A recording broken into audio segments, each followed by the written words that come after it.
السلام علیکم ورحمۃ اللہ نحمدہ ونصلی علی رسولہ الکریم اما بعد فاعوذ باللہ من الشیطان الرجیم بسم اللہ الرحمن الرحیم رب اشرح لی صدری ویسر لی امری واحلل عقدۃ من لسانی یفقہوا قولی۔ الحمدللہ نیا چیپٹر شروع کرنا ہے ریاض الصالحین میں۔ باب تحریم الظلم والامر برد المظالم، ظلم کے حرام ہونے اور مظالم کے دفع کرنے کے حکم کا بیان، اور وہی ان کا پیٹرن ہے کہ پہلے وہ آیات لے کر آئے ہیں۔ پڑھتے ہیں۔ قال اللہ تعالی ما للظالمین من حمیم ولا شفیع یطاع، سورہ غافر کی آیت سے ہے۔ اللہ تعالیٰ نے فرمایا ظالموں کا نہ کوئی دوست ہوگا نہ سفارشی جس کی بات مانی جائے۔ وقال تعالی ما للظالمین من نصیر، سورہ حج کی آیت سے ہے، اور اللہ تعالیٰ نے فرمایا ظالموں کا کوئی مددگار نہیں ہوگا۔ تو یہاں پر شروع میں ہی جو ہے وہ بتا دیا گیا ہے کہ دنیا میں انسان خود کو آزاد سمجھتا ہے اور دوسروں کے حق مارتا ہے اور ظلم کر کے آگے بڑھ جاتا ہے، اور ظلم چھوٹا سا بھی ہوتا ہے۔ اس سے یہ مراد نہ لیں کہ کسی کا کوئی بڑی جائیداد ہتھیانا ہی ہے، بلکہ ظلم یہ بھی ہے کہ آپ کسی کی گاڑی کو ٹکر ماریں اور اس کو چھوڑ کے چلے جائیں، یہاں پارکنگ میں کھڑی گاڑی کو آپ نے ہٹ کیا اور لوگوں کو پتہ نہیں چلا تو آپ چلے گئے، تو یہ بھی دراصل ظلم ہے نا، کہ وہ بیچارہ باہر نکلے گا اور وہ دیکھے گا کہ یہ کیا۔ اور اسی طرح چھوٹا موٹا جو بھی انسان کسی کے حق میں کوئی ناانصافی کرتا ہے، اس کا حق مارتا ہے، اپنے حق سے زیادہ لے لیتا ہے، زیادتی کرتا ہے، تو وہ سارا ظلم میں ہی شمار ہوگا۔ تو دنیا میں تو انسان بچ سکتا ہے، لیکن آخرت کے لیے فرمایا کہ ظالموں کا نہ تو وہاں پر کوئی دوست ہوگا اور نہ ہی سفارشی جس کی بات مانی جائے، اور وہاں پر ان کا کوئی مددگار نہیں ہوگا۔ وَأَمَّا الْأَحَادِيثُ فَمِنْهَا، تو جہاں تک احادیث کی بات ہے، حدیث ابی ذر رضی اللہ عنہ المتقدم فی آخری باب المجاہدہ، اور وہ احادیث میں سے ایک حدیث ابو ذر رضی اللہ عنہ کے سے ہے جو باب المجاہدہ کے آخر میں یعنی پیچھے گزر چکی ہے۔ کچھ اور احادیث یہاں سے پڑھ لیتے ہیں ہم، جس کا نمبر 203 ہے۔ وَعَنْ جابر رضی اللہ عنہ ان رسول اللہ صلی اللہ علیہ وسلم قال، اور جابر رضی اللہ عنہ سے روایت ہے کہ رسول اللہ صلی اللہ علیہ وآلہ وسلم نے فرمایا، اتقوا الظلم، کہ ظلم کرنے سے بچو، فإن الظلم ظلمات یوم القیامہ، کہ اس لیے کہ ظلم قیامت والے دن اندھیروں کا باعث ہوگا۔ ظلمات ہوں گے یعنی ظلم کیا ہے تو وہاں پر اس کی جمع آئی کہ اندھیرے ہوں گے۔ واتقوا الشح، اور شح سے بچو، فإن الشح أهلك من كان قبلكم، شح کیا ہے؟ بخل سے بچو، کیونکہ بے شک شح نے ہلاک کر دیا جو تم سے پہلے تھے۔ حملهم على أن سفكوا دماءهم، یہی وہ بخل تھا جس نے انہیں اپنوں کا خون بہانے، واستحلوا محارمهم، اور حرام چیزوں کو حلال سمجھنے پر آمادہ کیا۔ مسلم کی روایت ہے۔ تو ظلم کرنے سے بچو واضح طور پر نبی صلی اللہ علیہ وسلم کا حکم ہے، اس لیے کہ یاد رکھو دنیا میں تو ظلم کر کے تم روشنیاں حاصل کر سکتے ہو، کیونکہ آگے آ رہا نا کہ یہ ظلم ہی تھا جس نے لوگوں کو دوسروں کا خون بہانے پر آمادہ کر دیا، یعنی حملہم، انہوں نے یہ سارے گناہ اٹھا لیے، اور واستحلوا محارمہم، اور دوسروں کی جو حرام چیزیں ان پر یعنی کہ دوسروں کا مال جو ان پر حرام تھا وہ حلال انہوں نے کر لیا۔ تو دنیا میں تو ہو سکتا ہے انہوں نے اپنی زندگی کو منور کر لیا، روشنیوں سے بھر لیا، لیکن یہ دراصل سارے ظلمات ہیں جو کہ قیامت والے دن اس کو پیش آئیں گے، اس کا وہ سامنا کرے گا۔ اور یہاں پر ظلم کے ساتھ شح کا ذکر آ رہا ہے۔ شح جو ہے وہ مال کی شدید محبت کو کہتے ہیں۔ جب انسان کے دل میں دنیا اور دنیا کے مال و اسباب کی محبت حد سے تجاوز کر جائے، شدید ہو جائے، تو پھر انسان حلال حرام کے درمیان تمیز نہیں کرتا اور دوسروں کا خون بہانے سے گریز بھی نہیں کرتا۔ ٹھیک ہے، تو یعنی انسان دنیا میں ظلم پر آمادہ کیوں ہو جاتا ہے اور ان چیزوں کو کیوں بھول جاتا ہے کہ وہ دنیاوی مفادات کو ترجیح دیتا ہے۔ ٹھیک ہے، یعنی یہ مال کی محبت ہوتی ہے کہ پھر وہ اس کو پھر کچھ بھی نہیں یاد رہتا۔ اور آج ہم معاشرے کا حال دیکھتے ہیں اور مظالم کا حال دیکھتے ہیں جو پوری دنیا میں ہی ہو رہے ہیں، خواہ مسلمانوں پر کر رہے ہیں، نان مسلمز کر رہے ہیں، نان مسلمز پر یا مسلمانوں پر۔ اور سب سے پہلی بات تو یہی ہے کہ ہم اپنی زندگی میں دیکھیں کہ کہیں ایسا تو نہیں کہ ہم دوسروں کا حق مار رہے ہوں، اور گھروں میں ہی آپ دیکھیں، گھروں میں بھی جو آپس میں خواہ جوائنٹ فیملی سسٹمز میں آپ رہتے ہوں یا اپنے ہی بچوں کے ساتھ یا ازواج کے مابین، کیونکہ آپ یہ دیکھیں کہ ہم سبھی ایک دوسرے کے لیے آزمائش ہیں، ضروری نہیں ہے کہ کوئی پرایا بندہ ہی ہو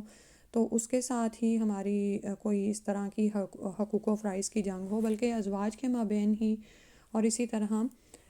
والدین اور بچوں کے مابین بھی یہ باتیں ہوتی ہیں۔ اللہ سبحانہ و تعالی ہمیں توفیق دے کہ ہم دنیاوی مفادات سے اٹھ کر جب ہم دیکھیں گے دنیا کو تو پھر ہمیں آخرت کی حقیقت یاد رہے گی، اور پھر جب ان آیات اور احادیث پر ایمان ہمارے دل میں بیٹھ جائے گا نا، تو آپ دیکھیں گے کہ پھر مومن انسان تو اپنے حق سے یعنی کہ اپنے حق کو بھی جاننے دیتا ہے، یعنی وہ اس میں نہیں پڑتا کہ میرا حق تھا میں نے کیوں نہیں لیا، وہ چاہتا ہے کہ کسی طرح سے فتنہ و فساد سے بچا رہے اور آخرت اپنی برباد نہ کرے۔ اور یہ چھوٹے چھوٹے مظالم ہی ہوتے ہیں جو کہ مل کر پورے معاشرے کی تباہی اور ہلاکت کا باعث بن جاتے ہیں، کیونکہ نبی صلی اللہ علیہ وسلم نے فرمایا فَإِنَّ الشُّحَّ أَهْلَكَ مَنْ كَانَ قَبْلَكُمْ، یہ شح ہی تھا، مال و دولت کی محبت ہی تھی جس نے نہ صرف عقائد میں بگاڑ پیدا کیا اور اس کے بعد پھر لوگوں کو مظالم پر ابھارا اور آخر کار پورے کے پورے معاشرے اس میں ڈوبے، تو ایمان والے بچا لیے گئے اور جو ہم سے پہلے تھے یعنی قوموں کی قومیں ہلاک کر دی گئیں۔ پھر اس کے بعد اگلی حدیث ہے، وعن ابی ہریرہ رضی اللہ عنہ ان رسول اللہ صلی اللہ علیہ وسلم قال لتؤدن الحقوق الی اہلھا یوم القیامۃ۔ ابو ہریرہ رضی اللہ عنہ سے روایت ہے، رسول اللہ صلی اللہ علیہ وسلم نے فرمایا تمہیں قیامت والے دن حق والوں کے حق ضرور ادا کرنے ہوں گے، حتیٰ یقاد للشاۃ الجلحاء من الشاۃ القرناء، رواہ مسلم، یہاں تک کہ سینگ والی بکری سے بغیر سینگوں والی بکری کو بدلہ دلوایا جائے گا، یہ مسلم کی حدیث ہے۔ تو اس سے دراصل ہمیں بتایا کیا جا رہا ہے کہ قیامت کے دن بے لاگ عدل ہوگا اور یہ ضرور قائم ہوگا، حتیٰ کہ جانوروں نے بھی اگر ایک دوسرے پر دنیا میں ظلم کیا ہوگا تو اللہ تعالیٰ مظلوم جانور کی داد رسی فرمائے گا، یعنی اس کو اس کا حق دلوائے گا۔ یعنی دنیا میں اگر اللہ نے کسی بکری کو سینگ دیے تو اس کا یہ مطلب نہیں تھا کہ وہ بغیر سینگ والی بکری کو مارے اور اس کو جو ہے اس پر ظلم کرے۔ اور یہ دراصل یہ کہہ کر ہمیں ڈرایا جا رہا ہے کہ ہمارے لیے سخت تنبیہ ہے کہ جو اگر بے شعور جانوروں کو معاف نہیں کیا جائے گا تو پھر عقل و شعور سے بہرہ ظالم انسانوں کی کس طرح معافی ہو سکتی ہے۔ اگر انہوں نے دنیا میں ظلم سے توبہ نہیں کی ہوگی تو پھر وہاں پر تلافی ممکن نہیں ہوگی، وہاں پر تو کچھ نہ کچھ دینا ہی ہوگا، اور یہاں تو اعمال ہی ہوں گے، تو اعمال ختم ہو جائیں گے تو پھر مظلوموں کے گناہ سر پر ڈال دیے جائیں گے۔ اللہ سبحانہ تعالیٰ رحم فرمائے۔ اور باقی جہاں تک یہ سوال ہے کہ جانوروں کے ساتھ یہ معاملہ کیوں کیا جائے گا، کیونکہ جانوروں کو یہ کر کے ان کے حقوق کا دلوا کے اس کے بعد ان کو دوبارہ موت دے دی جائے گی، یعنی وہ مٹی ہو جائیں گے، موت کی نیند سلا دیا جائے گا۔ لیکن انسان کے ساتھ یہ معاملہ ہے کہ اس کو وہاں پر موت اس کے لیے ذبح کر دی جائے گی، انسان اور جانوروں کے لیے۔ تو نعوذ باللہ اگر دنیا میں کوئی بھی اگر اس طرح کا کسی کے حق میں ظلم یا زیادتی کی ہوگی تو انسان وہاں پر بھگتتا رہے گا۔ اس کے بعد اگلی حدیث ہے، وعن ابن عمر رضی اللہ عنہما قال كنا نتحدث عن حجۃ الوداع والنبی صلی اللہ علیہ وآلہ وسلم بین اظہرنا ولا ندری ما حجۃ الوداع۔ ابن عمر رضی اللہ عنہ روایت کرتے ہیں کہ ہم حجۃ الوداع کے بارے میں گفتگو کرتے تھے جبکہ نبی کریم صلی اللہ علیہ وسلم ہمارے درمیان موجود تھے، اور ہم نہیں جانتے تھے کہ حجۃ الوداع کیا ہے، حتیٰ حمد اللہ رسول اللہ صلی اللہ علیہ وسلم واثنى علیہ ثم ذکر المسیح الدجال فاتنبا فی ذکرہ، یہاں تک کہ رسول اللہ صلی اللہ علیہ وسلم نے اللہ تعالیٰ کی حمد و ثنا بیان فرمائی، پھر مسیح دجال کا ذکر فرمایا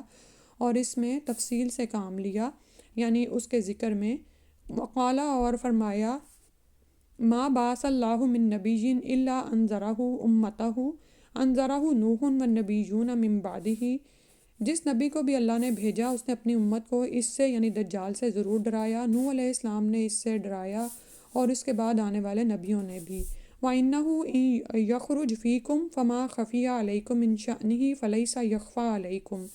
اور اگر وہ تم میں نکلے تو تم پر اس کا حال پوشیدہ نہ رہے، یعنی اس کو تم آسانی سے پہچان لو۔ اِنَّ رَبَّكُمْ لَيْسَ بِأَعْوَرٍ، اور تم پر یہ بات پوشیدہ نہیں ہے کہ تمہارا رب کانا نہیں ہے، یعنی اس کی پہچان کرنی ہے تو یاد رکھو کہ دجال کانا ہوگا اور وہ رب ہونے کا دعویٰ کرے گا جبکہ رب کانا نہیں ہے۔ وَإِنَّهُ آوَرُ عَيْنِ الْيُمْنَى، جبکہ دجال کی دائیں آنکھ کانی ہوگی، كَأَنَّ عَيْنَهُ إِنَابَةٌ طَافِيَةٌ، گویا کہ اس کی آنکھ ابھرا ہوا انگور ہے۔ الا خبردار رہو، ان اللہ حرم علیکم دماءکم واموالکم، یقیناً اللہ نے تمہارے خون اور تمہارے مال حرام کر دیے ہیں، کو حرمت یومکم ھذا، اس دن کی حرمت کی طرح، انظروا دیکھو، سوری یہ میں آگے چلی گئی تھی، ان اللہ حرم علیکم دماءکم واموالکم کا حرمت یومکم ھذا، اس دن کی حرمت کی طرح، فی بلدکم ھذا، اس شہر کی حرمت کی طرح، فی شہرکم ھذا، اس شہر کی طرح، الا حل بلغت، خبردار رہو کیا میں نے پہنچا دیا، قالوا، وہ کہنے لگے یعنی صحابہ کرام، نعم جی ہاں، قال اللہم اشہد، تو نبی صلی اللہ علیہ وسلم نے فرمایا اللہ گواہ ہے، ثلاثاً 3 دفعہ، ویلکم او ویحکم، اور فرمایا کہ تمہارے لیے ہلاکت ہے یا تم پر افسوس ہے، انظروا دیکھو، لا ترجعوا بعدی کفارن یضرب بعضکم رقاب بعض، دیکھو کہ میرے بعد تم کافر نہ ہو جانا اس طرح کہ تم ایک دوسرے کی گردن مارنے لگو۔ اسے بخاری نے روایت کیا ہے اور مسلم نے بھی اس کا کچھ حصہ روایت کیا ہے، رواہ البخاری وورا مسلم بعضہ۔ تو یہاں پر جو سا ہے حدیث لمبی ہے لیکن جو چیپٹر سے متعلق ہے وہ دراصل ظلم کے متعلق ہے جو اینڈ پر آ رہی ہے۔ قرب قیامت کی ایک بڑی علامت یعنی مسیح دجال کی بعض علامات کا بیان ہے تاکہ اہل ایمان اس کے مکر و فریب سے بچ کر رہیں، اور یہ مسیح بمعنی ممسوح العین ہوگا، یعنی اس کی آنکھ جو ہے وہ ایک کانی آنکھ والا ہوگا، ایک آنکھ ہوگی، اور وہ بھی جو ہے وہ ایسے ابھرے ہوئے انگور کی طرح، یعنی ابھری بھی ہوگی جیسے انگور ہوتا ہے۔ اور دجال، دجل یعنی فریب سے ہے، مبالغے کا صیغہ ہے کیونکہ یہ بہت سے لوگوں کو اپنے دجل و فریب سے گمراہ کر لے گا، جیسے ابھی آپ کو بتایا کہ یہ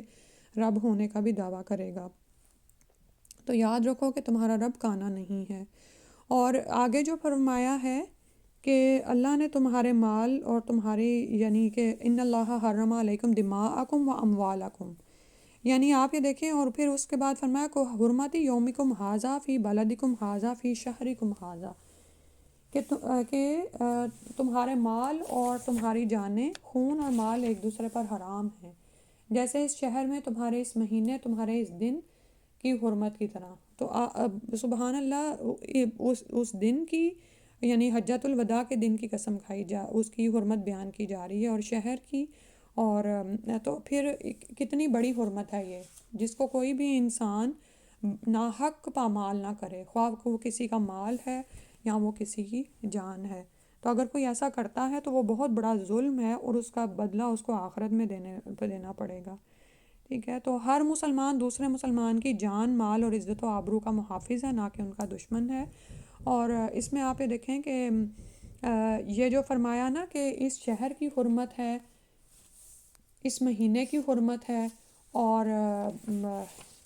اس شہر کی، اس مہینے اور اس دن کی یعنی 10 ذوالحجہ کی حرمت ہے،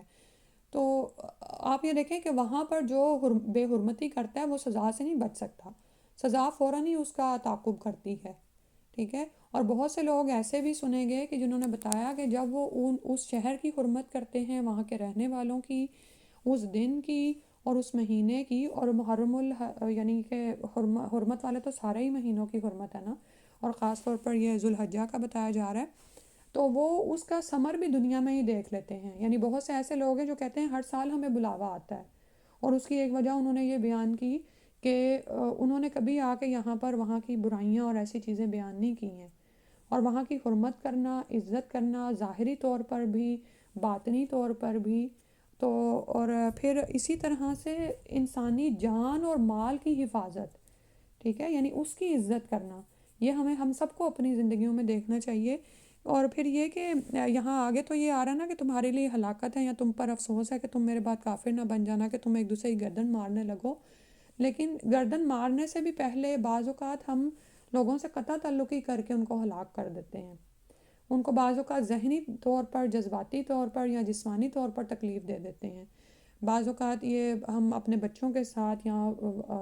جو اساتذہ ہیں وہ اپنے طالب علموں کے ساتھ کر رہے ہوتے ہیں، وہ ان کو اپنی پراپرٹی سمجھتے ہیں، ٹھیک ہے. تو اللہ سبحانہ تعالیٰ ہمیں توفیق دے کہ ہم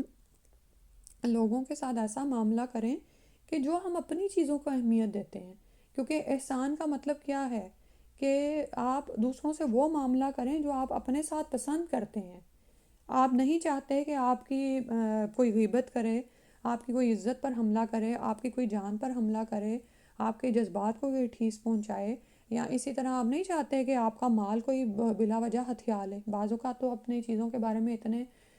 پوزیسیو ہوتے ہیں کہ وہ ٹچ بھی نہیں کرنے دیتے. تو بالکل اسی طرح آپ دوسروں کے جان اور مال کو دیکھیں گے. اللہ سبحانہ تعالیٰ ہمیں اس کی توفیق دے دے. تو مسلمانوں کی جان و مال آپس میں ایک دوسرے پر حرام ہے. ہر مسلمان دوسرے مسلمان کی جان، مال اور عزت و آبرو کا محافظ ہے، نہ کہ ان کا دشمن. اور مسلمانوں کے مابین خون ریزی تو نہایت قبیح جرم ہے، یعنی نہایت ہی گندا شنیع فعل ہے. اور اس سے کیا ہے، جو اوپر فرمایا نا تم میرے بعد کافر نہ بن جانا، تو یہ تو کفر کا اندیشہ ہے کہ اگر ایک دوسرے کی گردنیں مارنے لگو. فنعوذ باللہ منہ. بس اتنا ہی پڑھتے ہیں. سبحانک اللہم و بحمدک، اشہد ان لا الہ الا انت، استغفرک و اتوب الیک. تین احادیث شاید ہو گئی ہیں. ٹھیک ہے، جزاک اللہ خیرا کثیرا. السلام علیکم و رحمۃ اللہ.